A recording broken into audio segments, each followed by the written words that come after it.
OC. Viewer discretion is advised. Incoming transmission in 5, 4, 3, 2, 1.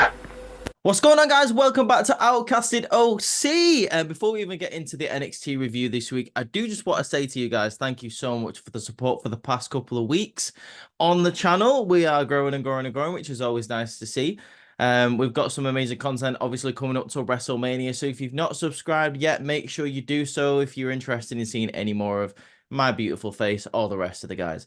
Probably just the rest of the guys. But let's get straight into NXT.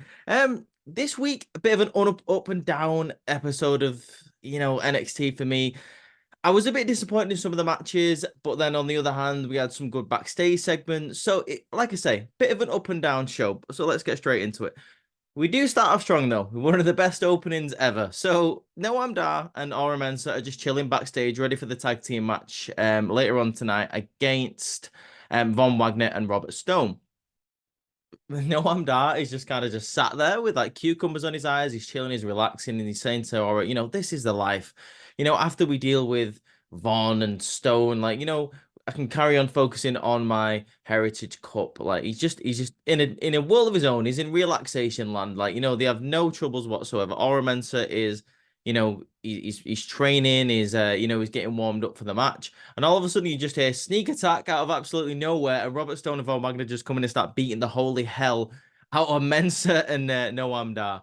They drag him out of the room. Jakara Jackson and Lash Legend walk into them and go like, where did they go? Which way did they go? So they go through this door. They open the door and the Bash Brothers are there, aka Robert Stone's kids, saying nothing like a good sneak attack. They're wearing sunglasses and suits. It's cute. It's cool. I enjoyed it. So it turns out that the tag team match is actually happening now. It's more interesting to say what happened before the match than what actually happened in the match, to be honest with you. Robert Stone gets some good offense in, to be fair. Obviously, he is actually a wrestler himself, but he doesn't usually wrestle that often. Obviously, he's Von Wagner's manager for most of the time, but he does get quite a lot of offense in. The match, however, does come up to an end where Von Wagner gets distracted on the outside by Lash Legend and Jakara Jackson. The referee also gets distracted. I believe it's Noam Dar. He hits him with a chop block from behind, and then 1, 2, 3, Noam Dar and Aura Mensah win the match, which, I didn't want to see. I wanted to see my boy Von Wagner and Robert Stone get a victory for the Bash Brothers, at least. The Bash Brothers wanted this tag team match last week, and I felt like it was only right that maybe they would have got a victory, but apparently not. It is what it is, I suppose. It's a happy day as we go backstage because Chase U is back and thriving better than ever. All of the stuff is coming back into the room. Do you remember a couple of weeks ago when everything was getting repossessed? The podium got repossessed, all the chairs, even the MVP Cup. I couldn't believe it. The most valuable player in NXT, Duke Hudson, got his trophy taken off him. I couldn't believe it. It was horrible. But all of it's back. The podium is back where it belongs. Andre Chase gets back on the podium and says to the rest of Chase U, this semester started a little bit later than it usually would, but, we're back and we're better than ever. Thank you to JC Jane, who is now also an MVP, it looks like. Skipping a little bit later on, we get to see Thea Hale is happy. She's buzzing about this whole situation, but she's got to go because she's got to meet Riley because they've got a date because it's Valentine's Day, guys, because they have the most cringiest relationship in NXT and maybe even in WWE history. Like, oh god, it's so hard to watch. Rizzo shows up and talks to JC Jane and asks, have you got anything for me? JC gives her an envelope with a load of money inside. Rizzo says, wow, feels a bit heavy this week. Well, obviously the calendars have sold quite well. They did apparently sell out in real life on the WWE shop in America. If anyone's managed to get hold of one of those, it didn't go on sale in the UK. I want one, just because I'm a big Chase U guy. So if anyone wants to send me one, I'd be more than happy to receive it. Thank you very much. It looks like Rizzo is got a mind focus more because she says she's got a lot to do. She's got a mind focus more on a match tonight with Jada Parker and the NXT Tag Team Championship match later on with the rest of the family.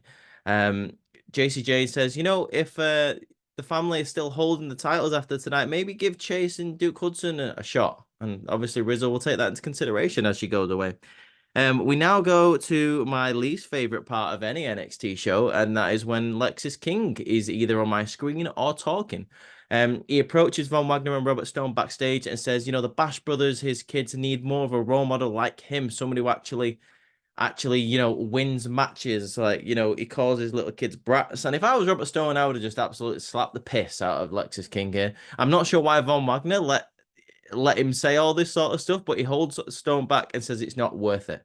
Well, I disagree with you, Mr. Von Wagner. Usually usually I'm on your side, my guy. Because, you're my favorite part of NXT. You and Chase, you are my favorite part of NXT. But this time, no. Lexis King's a douche. He's just dished the Bash brothers. And also, Robert Stone's your boy. Stand up for your boy, goddammit. I mean, what do you mean he's not worth it? Of course he's worth it. You're a wrestler. He's a wrestler. Have a match. Beat each other up, goddammit. I don't know. I'm sorry, I'm getting very overstimulated when it comes to Von Wagner and Robert Stone. It's, it happens. It happens. I always forget the name of this faction, but the non-catch quarter crew, the catch quarter crew, the catchers catch, the wrestlers, Drew Gulak, Damon Kemp, Miles Bourne, and Charlie Dempsey. Those guys. That the name of that faction are in the Metaphors locker room, and they're looking at the Heritage Cup because obviously one of them wants a Heritage Cup match. Noam Dar comes in and he starts calling security because he thinks they're trying to steal the cup, and Charlie Dempsey says, "No, we don't want to steal it, but we will win it at some point." I don't really know where this is going, because they still haven't said who's going to be facing Noam Dar. Also, who am I supposed to be cheering for here? Because the Metaphor are heels, kind of, but I do love the Metaphor, but they are heels. And so are the non-quarter catch can crew. That crew, yeah, them. They're all heels. What am I supposed to do in this situation? Do I want them to win? No. Do I want the Metaphor to win? Actually, now that I think about it, yes, I do want the Metaphor to win. Have them win everything, goddammit. And we now go backstage. Oh, no, we're not backstage. We were just backstage. We now go from backstage to the ring because we have got Lola Vice versus Tatum Paxley, and this is the start of a couple of matches tonight where nothing really happens. Literally, like in this match, nothing really happens. And the most important part of this match is obviously Lola Vice wants a piece of Tatum Paxley because she distracted her last week when she was facing Roxanne Perez for the #1 contender spot. Supposedly, we'll get more to that later. Obviously, Tatum Paxley came out with that contract that Lola Vice had for some reason. I didn't really understand why she did that. It was a weird thing. So this is revenge this week. Lyra Valkyria is at ringside, and once Tatum Paxley notices that Lyra Valkyria is at ringside, she doesn't stay down. Like Lola Vice hits her with a couple of spinning backfists. She hits her with a Buenos Noches, and she does not stay down. But then she gets her in a sleeper hold, and then it's over. It's all over. Lola Vice wins the match, and Tatum Paxley's hurt, and she gets carried back to the locker room by Lyra Valkyria. Later on in the night, we see that Lyra Valkyria is tending to Tatum Paxley, and she's confronted by Shotzi. Shotzi, apparently her and Lyra Valkyria have been having a beef on X for the past couple of days, and Shotzi wants an NXT Women's Championship match. Lyra Valkyria accepts, and it looks like we're getting that match next week. Tatum Paxley, who looks knocked out, looks up and goes, "Oh, so we've got Shotzi next week." So is this going to be another situation where the only reason Lyra Valkyria wins this match is because Tatum Paxley gets involved? Obviously, Lyra's a face at the moment, and Tatum is just there trying to help her, but she's winning with the heelish tactics kind of by accident for the past couple of weeks. So let's see what happens there. What else do we have next? Oh, this is an interesting part. We get a bit here where they're preparing for the tag team championship match later on tonight are the family. But before that happens, before anyone else walks in, it's just Tony D'Angelo and Luca Crucifino having a conversation. It looks like Luca Crucifino, the NXT lawyer or the wrestling lawyer who has worked with the family, Tony D'Angelo, a couple of years ago now, is kind of like counseling him. So could he be the family's consigliere? Is that you say it? Consigliere? Consigliere, that sounds a little bit more like how you say it. He's the family's consigliere. It looks like he's giving Tony D a bit of advice. Not sure how that advice pans out for the rest of the night, but we will get to that later. Rizzo walks in with Stacks, and she says she's going to take care of Jada tonight. Stacks says, you are going to take care of Jada tonight, just like you took care of Charlie, whatever his name was. I can't remember what I can't remember what his nickname that they gave him was, but apparently he was a punk, according to Rizzo. So Rizzo was just going around beating up punks. Maybe she'll get to CM Punk maybe on the roster one day. Who knows? That'd be cool, wouldn't it? Would it be cool? I don't know. I'm just kind of rambling right now. um, we now get to another match. Again, nothing really happens. We get to Jada Parker versus Rizzo. I'm quite surprised that Rizzo didn't get a lot of offense in this match. She does flurry halfway through the match, but in the end, Jada Parker does win. I love Jada Parker's chant. It's really cool. If you've not seen it, go and watch Jada's chant. Like I love the NXT audience have come up with a chant for her. It's really dope. But yeah, Jada Parker ends up winning this match. Like I said, I would give you more details on this, but there's nothing really to talk about. I do want to mention a match that I did skip over before that I've only just noticed. And again, nothing really happens. It was the Gallus Gauntlet match where, like last week, Ridge Holland was saying, oh, I want to face all of Gallus. I want to take them all on in like a 3-on-1 handicap match. And Ava Raine made it I believe she made it just a gauntlet match, like a straight up gauntlet match. Yeah. Again, nothing really happened. Ridge Holland beat Wolfgang in the commercial break, I might add. And then he's facing Mark Coffey. And as he's facing Mark Coffey, the rest of Gallus get involved and get disqualified. So before Joe Coffey can have a match, they all get in is trying to beat down Ridge Holland, who then grabs a chair and beats them all down at once. So maybe he was right in the end and they should have just given him a 3-on-1 handicap match because it looks like he did his job pretty well by himself. The commentary team keep saying here that Ridge Holland doesn't have any friends in the locker room, etc. Maybe eventually this will mean that someone will come to his aid. Who knows? I do not care. This is giving me no incentive to care about Ridge Holland's storyline. It makes Gallus look crap, to be honest with you. So I don't know. I don't really know what this accomplished. Moving back to what I was talking about, something more interesting later on in the night.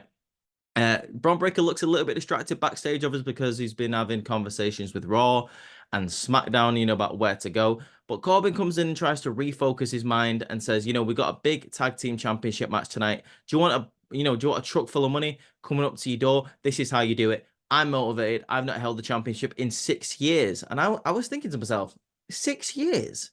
I don't remember the last time Baron Corbin held the championship. And it turns out he was the United States champion. And I can honestly say I do not remember that. I don't remember Baron Corbin holding the United States Championship, but apparently it happened and I'm just an idiot. Who knows?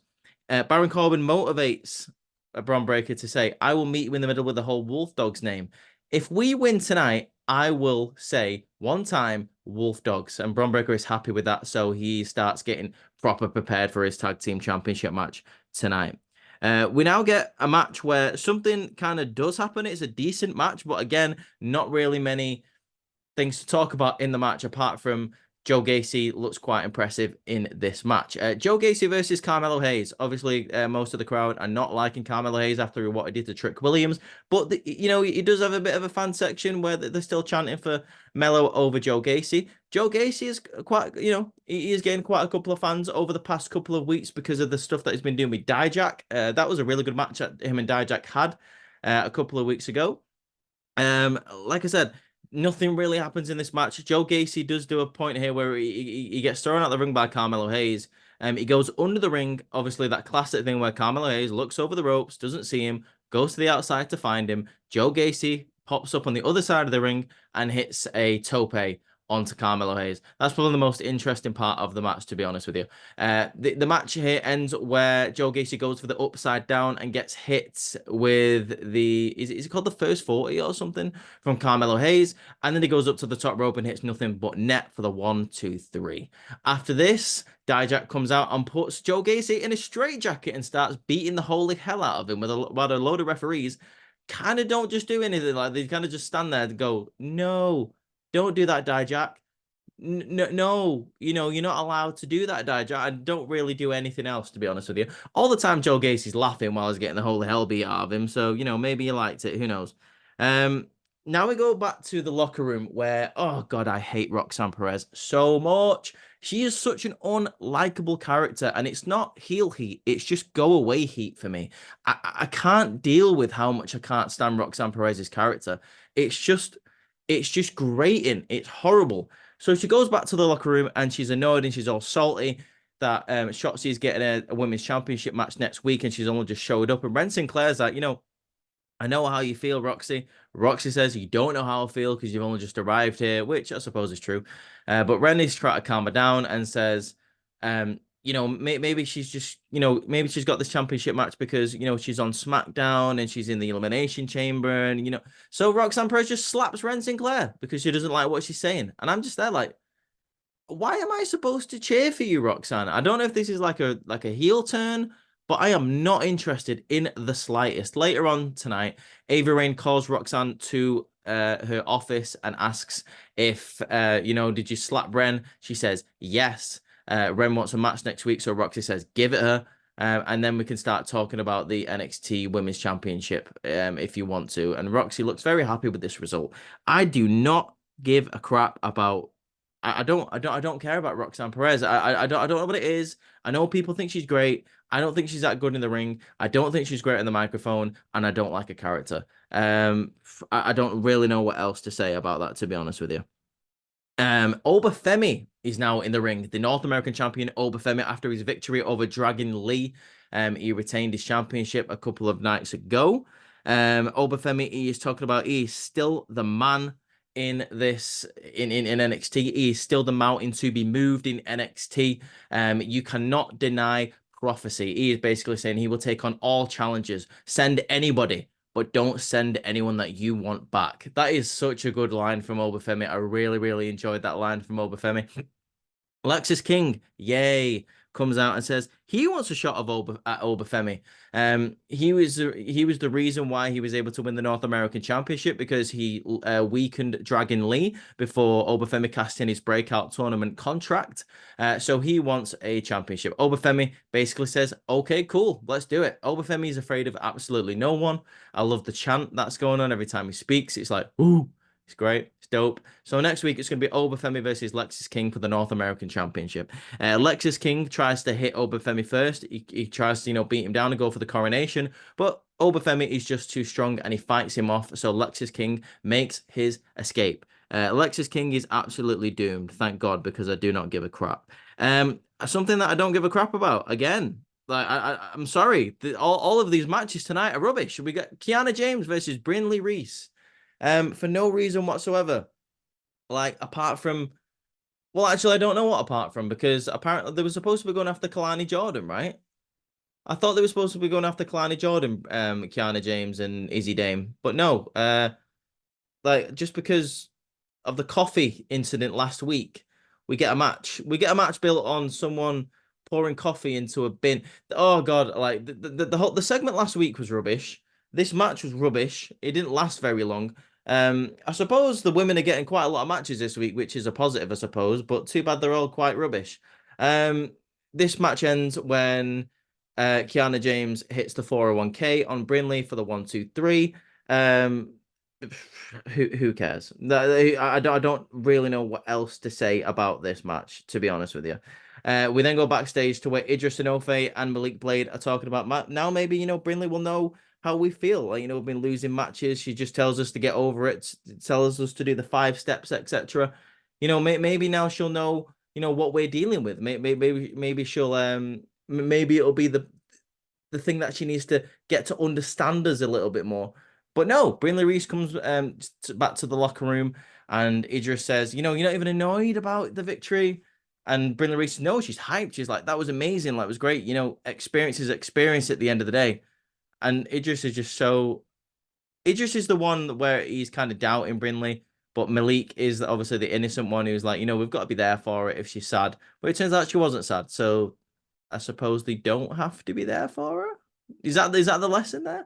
I don't know. Maybe they should learn from her, because Malik Blade said, now that is someone who lives by what she says. So fair play, I suppose, to Brinley Reese. Oh my God, like, this was a slog to get through. Like, the last 40 minutes of NXT was an absolute slog to get through until we got to the NXT Tag Team Championship match between the winners of the Dusty Cup, Bron Breakker and Baron Corbin, versus the champions, Tony D'Angelo and Stax Lorenzo. Oh, I can't believe I forgot Tony D's name. Forgive me. Do not send Luca Crucifino after me, please, Tony D. Don't do that. This is a hard-hitting affair. What I loved about this match is I thought it was going to be like sort of like a bulldozing of the family, which it wasn't, which was really cool to see. I didn't think that the family was going to get a lot of offense in here, so it was nice to see that they got their stuff in too. The match comes to a head here where Stacks throws Baron Corbin into the stairs, and then obviously, Bron Breakker comes out to defend um, Baron Corbin, but Tony D and Stacks grab Bron Breakker and throw him through the announce table, which was a really cool spot to see. After this, they get him back into the ring. They try and get the 1, 2, 3, but no, Baron Corbin comes back in the ring and it like breaks up the pin, which saves the match for Bron Breakker and Baron Corbin. Baron Corbin hits the end of days onto Tony D'Angelo here, which obviously takes out Tony D. Stacks throws Baron Corbin out the ring, but turns around straight into a massive, massive spear from Bron Breakker for the 1, 2, 3. We have got new NXT Tag Team Champions. Your boys, the Wolf Dogs, are the new NXT Tag Team Champions. How is this going to work?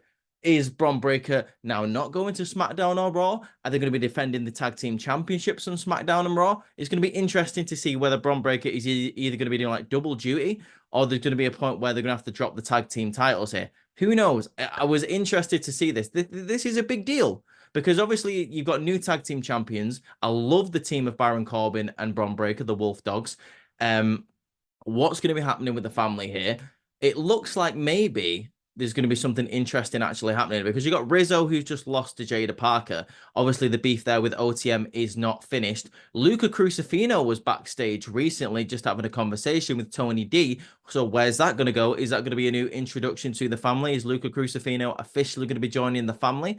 And they've just lost the tag team championships, which means that they can't not give the shot to Chase U. So what is going to be happening in NXT for the next couple of weeks, heading into Stand and Deliver? I cannot wait to see what's going to be happening there, guys. Honestly, like it's going to be cool to see where NXT goes from here up until WrestleMania weekend. But what did you think of NXT this week? Like I said, it was a bit of an up and down show. I like the backstage segments. I like some of the in-ring segments, but most of the matches this week were kind of naff. I'm not going to lie to you. I didn't enjoy most of them. The tag team match at the start was pretty decent with Von Wagner, etc. And then the ending tag team championship match was quite good. Apart from that, I didn't really enjoy any in-ring work that I saw this week. But, it's, hills and valleys. Like, you can't always get a great episode of NXT. I love NXT, but this week was just a bit of a flat one. But hopefully heading into Stand and Deliver, we get some more good episodes. Guys, let me know in the comments what you thought of NXT, like I've just said. If you like the video, make sure you leave that thumbs up on the channel. It really helps. And subscribe. As I say, we are growing as a channel, and it's great to see more people enjoying the content. If you want to follow us on other platforms, we have got TikTok, we have got X/Twitter, and we have got Instagram at Outcasted OC.